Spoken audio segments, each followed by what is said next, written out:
அனைவருக்குமான முதல்வர் உடன் இணைந்து வழங்குபவர்கள் Shri Jayaprabha jewellers private limited Madurai, Shantha silks அழகின் கம்பீரம் மதுரை, ரகங்கள் பலவிதம் ஒவ்வொன்றும் உலகத்தரம், Anuj styles, Kiscol TMT number 1 TMT கம்பிகள், கிஸ்கால் டிஎம்டி கம்பிகள்.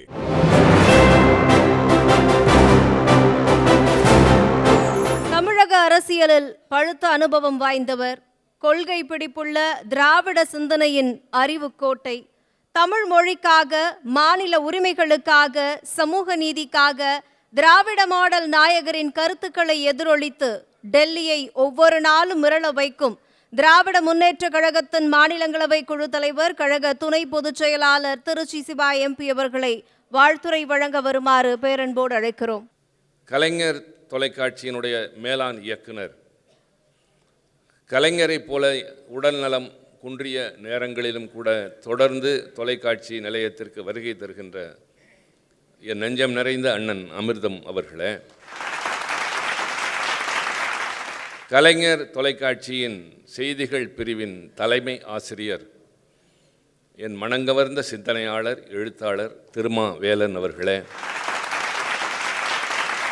இந்த விழாவிலே பங்கேற்று சிறப்பித்துக் கொண்டிருக்கின்ற பெரியோர்களே, தாய்மார்களே, உங்கள் அனைவருக்கும் அன்பான வணக்கம். உணர்ச்சிகளால் ஒரு விழா. திராவிட முன்னேற்ற கழகத்தை கடந்து, தமிழ்நாட்டை கடந்து உலகமெங்கும் வாழுகின்ற தமிழர்களால் கொண்டாடப்படுகின்ற விழா தளபதி அண்ணன் மு.க. ஸ்டாலின் அவர்களுடைய பிறந்தநாள் விழா. அவசர நிலை காலம் தொட்டு 50 ஆண்டுகள் அவரோடு இணைந்து பயணம் செய்தவன் என்ற பெருமிதத்தோடு உங்கள் முன்னால் நிற்கின்றேன். அந்த நாள் தொட்டு அவருடைய ஒவ்வொரு அங்கல வளர்ச்சியும் உடனிருந்து பார்த்தவன், உழைப்பை பார்த்தவன். கழகத்தின் இளைஞரணி 5 பேராக தொடங்கியது என்று சொன்னார்களே, அது இன்றைக்கு 50 லட்சம் பேராக தம்பி உதயநிதி ஸ்டாலின் தலைமையிலே வளர்ந்து நிற்கிறது என்று சொன்னால் அது அவருடைய உழைப்பினால்தான். நாங்கள் அவரோடு இருந்தோம், அவரோடு தமிழ்நாடு முழுவதும் வலம் வந்தோம்.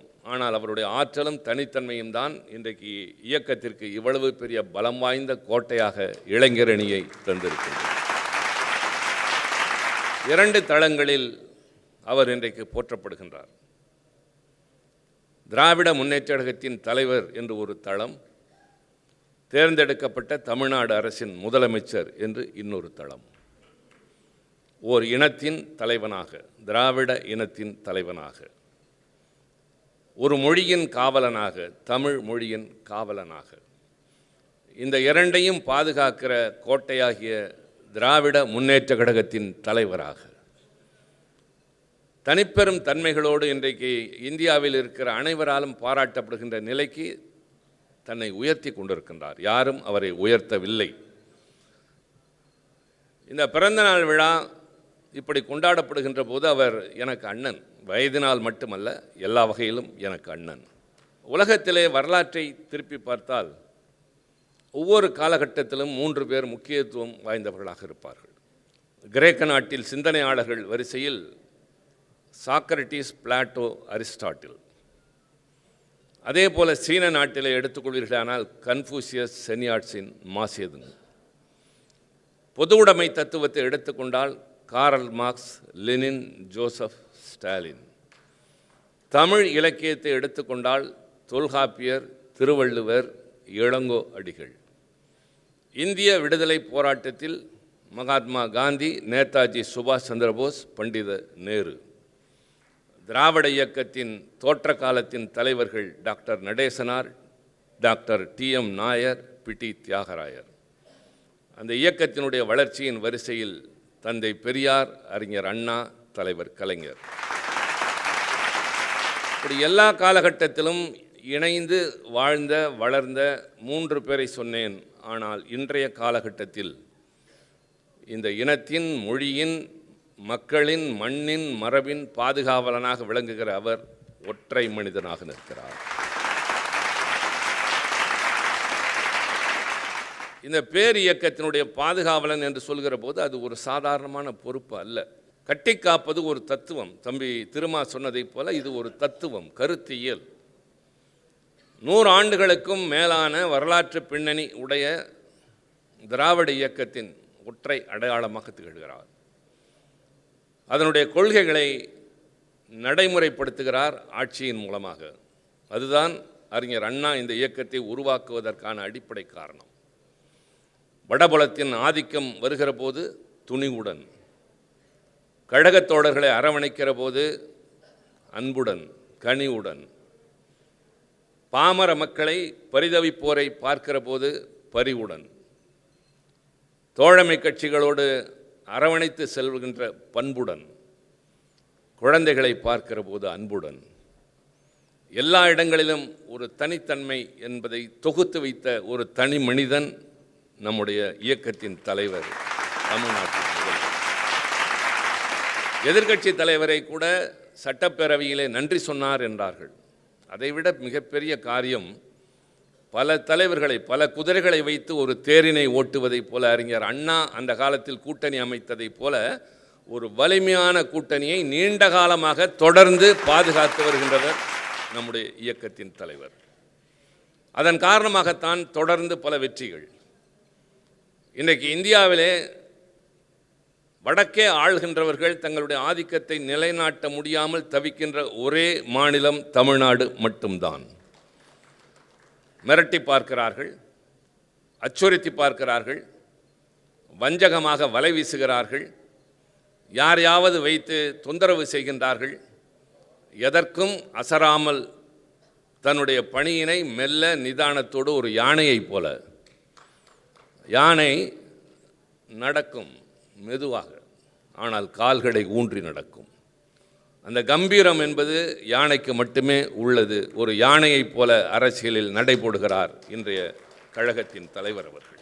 பேரறிஞர் அண்ணா காலத்திலே உருவாக்கப்பட்ட அந்த கொள்கைகளினுடைய இந்த இயக்கம் ஏன் தோன்றியது? அண்ணா சொன்னார், தம்பி, இந்த சமுதாயத்தில் சாதி மத பேதத்தால் ஏற்றத்தாழ்வுகள், பொருளாதார வேறுபாட்டினால் உயர்வு தாழ்வுகள், அந்த இருள் மண்டி கிடக்கின்ற பகுதியாக நம்முடைய நாடு விளங்குகின்றது. ஒரு காலத்தில் பல பேர் அதை மாற்றுவதற்கு இரத்தம் சிந்தினார்கள்.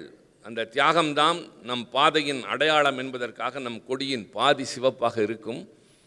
நீயும் நானும் சேர்ந்து பாடுபட்டு போக்க வேண்டிய இருள் மீதம் இருக்கிறது என்பதன் அடையாளமாக மீதி பாதி கருப்பு என்று சொன்னார்.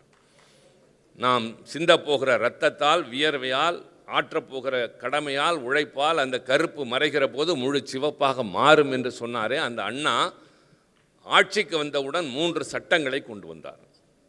பெரியாரின் கனவாகிய சுயமரியாதை திருமணம், இந்த மண்ணுக்கு தமிழ்நாடு என்று பெயர் சூட்டிய அந்த பாங்கு, எந்நாளும் தமிழ்நாட்டில் இனி இந்திக்கு இடமில்லை என்று சட்டப்பேரவையிலே அவர் நிறைவேற்றிய சட்டம். அவர் அடிக்கடி சொல்வார், சற்றேறக்குறைய அதே ஒலியில் அதே தொனியில் தான் இன்றைய முதல்வரும் பேசுகிறார். தமிழ்நாடு எப்படி பல துறைகளில் முதலிடத்திலே நிற்கின்றது.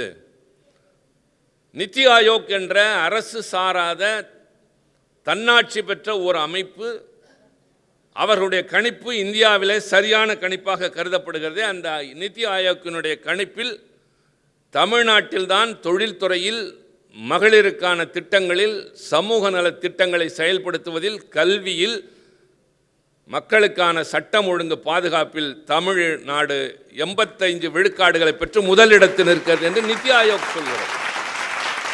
இது நாங்களாக சொல்லிக் கொள்வதில்லை, இது அவருடைய அந்த அமைதியான அணுகுமுறை, ஆட்சியில் இருந்து கொண்டு நிதானமாக பேசுகிற பாங்கு.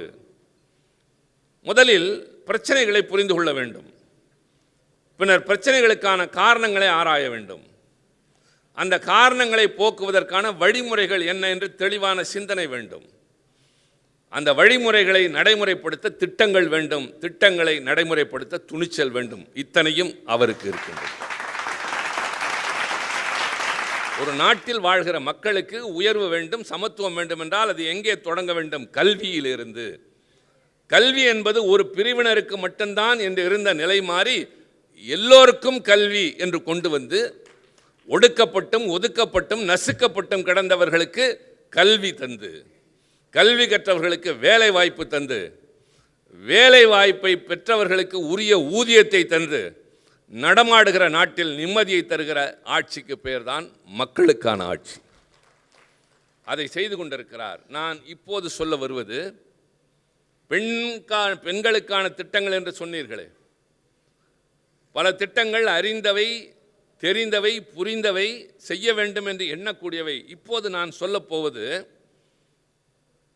முதல் முறையாக 2021 வெற்றி பெற்று இவர் முதலமைச்சராக பொறுப்பேற்க ஆளுநர் மாளிகைக்கு போகிறார். நாங்களும் உடன் செல்கிறோம். அதுநாள் வரை அவரோடு எல்லா இடங்களுக்கும் சுற்றி கொண்டிருந்தவர்கள் தான். முதலமைச்சரானவுடன் இனி நாட்டை நீங்கள் பாருங்கள் என்று அண்ணாவிடம் எல்லோரும் சொன்னதைப் போல், கலைஞரிடம் சொன்னதைப் போல் நாங்களும் எங்களுடைய வேலையை பார்க்க ஆரம்பித்தோம். நான் அவரின் பிரதிநிதியாக நாடாளுமன்றம் இப்படி சார் போய்விட்டு திரும்பி வருகிறார். பதவியேற்று விட்டு திரும்பி வருகின்றார். வழியில் எதுவும் பேசவில்லை. இது தொடர்பாக வேறு செய்திகளை பேசுகிறார். வீட்டுக்கு வந்தவுடன் ஒரு வாய்மொழி உத்தரவை முதலமைச்சர் என்ற பெயரில் பிறப்பிக்கிறார். என்ன தெரியுமா? இனிமேல் நாங்கள் செல்லுகிற பாதையில் பாதுகாப்பிற்கு பெண் போலீஸை நிறுத்த வேண்டாம். நாங்கள் இந்தியை எதிர்க்கிறோம். இந்தி மொழியை அல்ல, இந்தி ஆதிக்கத்தை எதிர்க்கிறோம். மீண்டும் தெளிவுபடுத்துகிறோம். பலமுறை சொன்னதை இப்போதும் சொல்கிறோம். இந்தியை நாங்கள் அடியோடு வெறுக்கிறோம், எதிர்க்கிறோம் என்றால் தியாகராய நகரிலே இந்தி பிரச்சார சபா இருக்காது. ஆண்டுதோறும் அங்கே லட்சக்கணக்கானவர்கள் படிக்கிறார்கள், பட்டம் பெறுகிறார்கள். யாரும் போய் குறுக்கிடுவதில்லை. யார் உன்னை அங்கே போக சொன்னது என்று கேட்பதில்லை. அது அவர்கள் விருப்பம். ஆனால் இதை நீ படித்தால்தான் உனக்கு நிதி தருவேன் என்று ஒன்றிய அரசு சொல்லுமேனால் ஐ ஆம் அவுட் ஆஃப் யுவர் கண்ட்ரோல் என்று சொல்கிற துணிச்சல் நிறைந்த முதலமைச்சர் ஒரு கட்சியின் தலைவனாக கொள்கையை காப்பாற்றுகிறார். கொள்கையை நிலைநிறுத்துவதற்கு ஒரு போர்க்கோளம் பூணுகின்ற போராளியாக நிற்கின்றார். ஒன்றிய அரசு அதிகாரத்தை காட்டி அச்சுறுத்துகின்றது, சட்டத்தை காட்டி மிரட்டுகிறது, ஆளுநரை வைத்து வித்தை காட்டுகின்றது. எதற்கும் மசியாமல் ஒரு மனிதன் நிதானமான நடையோடு போய்கொண்டே வெற்றி பெறுகிறார் என்றால் அதுதான் தளபதி அண்ணன் மு.க. ஸ்டாலின். அவருடைய பிறந்த நாளைத்தான் கொண்டாடுகிறோம். ஆக ஒரு கட்சியை சார்ந்தவர்கள், அவர் மீது அன்பு கொண்டவர்கள், அவராலே ஆதாயம் பெற்றவர்கள் அல்ல, உணர்வு பூர்வமாக இப்படி ஒரு தலைவன் இருந்தால்தான் இந்த இயக்கம் காப்பாற்றப்படும். இந்த இயக்கம் வாழ்ந்தால்தான், இருந்தால்தான் இந்த இனம் பாதுகாப்பாக இருக்கும், மொழி பாதுகாப்பாக இருக்கும் என்கிற போது இந்த தலைவன் அவசியமாகிறார். நான் முதலில் சொன்னதை போல் எல்லா காலகட்டத்திலும் தலைவர்களின் வரிசை இருந்திருக்கிறது. ஒருவரிடம் கற்றவர்கள் அவரோடு இருப்பார்கள். ஆனால் ஒற்றை மனிதனாக ஒரு தத்துவத்தை, ஒரு இனத்தை, ஒரு இயக்கத்தை காக்கிறவராக இருக்கிற காரணத்தால் தான் தனிப்பெரும் தலைவனாக திகழ்கிறார். அவர் வாழ வேண்டும், நீடூழி வாழ வேண்டும். எதற்காக? நமக்காக, இந்த நாட்டுக்காக, இந்த இனத்திற்காக, தாய்மொழி தமிழுக்காக, தமிழ் மண்ணின் மரபிற்காக, நம்முடைய பாரம்பரிய பண்பாட்டிற்கு, நம்முடைய தனிப்பெரும் கலாச்சாரத்திற்கு, இந்த மண்ணிற்குரிய எல்லா குணங்களையும் பாதுகாக்க வேண்டும் என்று சொன்னால் ஒரு தலைவன் வேண்டும். அந்த தலைவன் தான் பிறந்த நாள் 1ஆம் தேதி கொண்டாடுகிற நம் தலைவர் தளபதி அண்ணன் மு.க. ஸ்டாலின் அவர்கள். வாழ்த்துங்கள் எல்லோரும் மனமாற உளமாற. ஊர் வாழ்த்தட்டும், தமிழ் நிலம் வாழ்த்தட்டும், உலகெங்கிலும் வாழ்கின்ற மனிதாபிமானம் உள்ளவர்கள் வாழ்த்தட்டும், எந்த மொழி பேசுகிறவர்களாக இருந்தால் வாழ்த்தட்டும். இப்படி ஒரு தலைவன் இந்த நாட்டுக்கு தேவை, தமிழ்நாட்டுக்கு கிடைத்திருக்கிறார் என்று சொல்லத்தக்க அளவிற்கு சேர்ந்து போராடுவோம், சேர்ந்து வெல்லுவோம் என்று சொல்லுகிறாரே, அதை போல் 2 அறிவிப்புகள் இன்றைய கூட்டத்தில். மீண்டும் வருவோம், மீண்டும் வெல்வோம். இது மக்களுக்கு, நாட்டுக்கு, டெல்லிக்கு எதிரே நிற்கிற எல்லோருக்கும் மீண்டும் வெல்வோம், மீண்டும் வருவோம். வாழ்க தளபதி அண்ணன் மு.க. ஸ்டாலின். வாழ்த்துங்கள். நன்றி, வணக்கம்.